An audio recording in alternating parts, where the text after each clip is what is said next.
দুপুরে রান্নাটা হয়ে গেছে, চলো তোমাদের মেনুটা দেখাই। একবার ভাতটা বাড়বো, তার সাথে মেনুটাও দেখানো হয়ে যাবে তোমাদের। চলো তাহলে কী কী রান্না করেছি।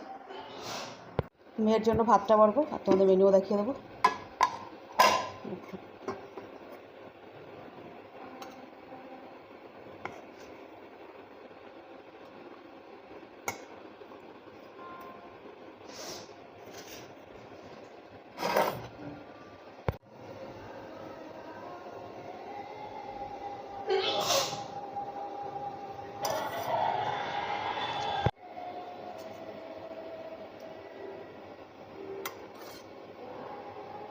আলু দিয়ে মাছের ঝোল।